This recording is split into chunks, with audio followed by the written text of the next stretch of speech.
Hi guys, good morning! Welcome back to my YouTube channel, Kuya Willie Vlog. Sa hindi pa po nakapag-subscribe, please do subscribe and please do like my videos every time na mag-upload po ako. Unang-una po, magpapasalamat tayo sa ating mahal na Panginoon na binigyan na tayo ng pag-asa, binigyan tayo ng panibagong buhay.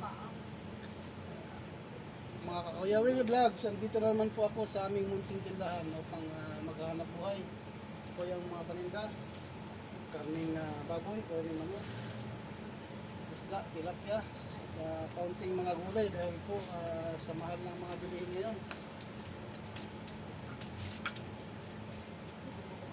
Mga subscribers and my supporters, pakisupport na lang po ang aking gagawing videos.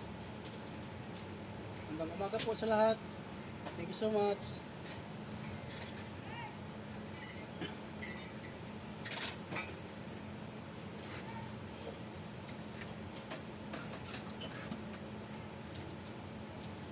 At may kunti kami mga sari-sari, mga paninda. Ayan po oh. Ayan.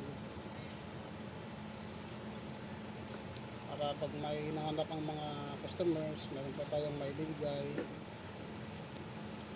Ano lang po yan, mga suka, tuyo,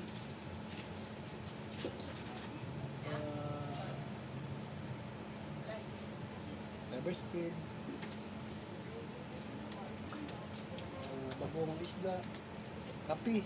Kasi lagi po yan laging hinahanap mga customers sa umaga, lalo lang sa umaga. Kape po ang lahat.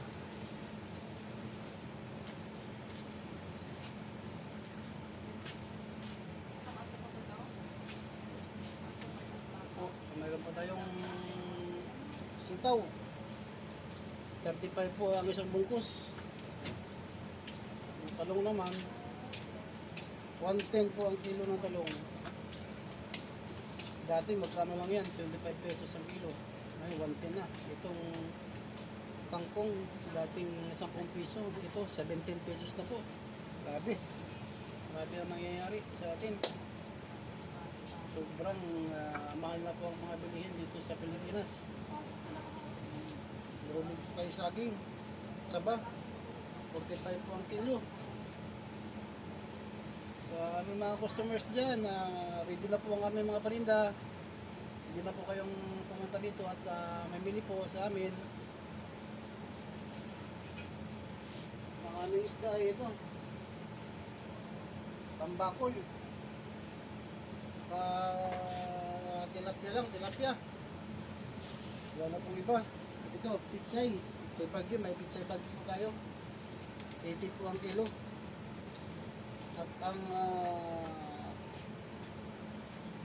repolyo ay 100 po, 100 pesos ang kilo.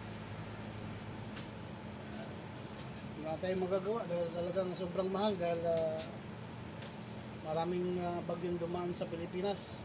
Nasisira ang mga pananim. Kaya ito tuloy, nagmahal ang mga bilihin.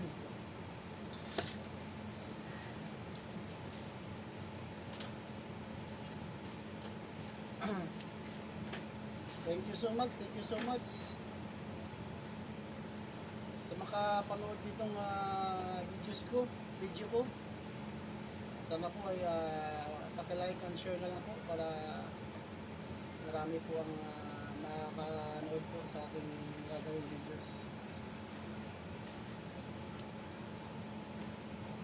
Maraming salamat po sa inyong mga suporta at pagmamahal.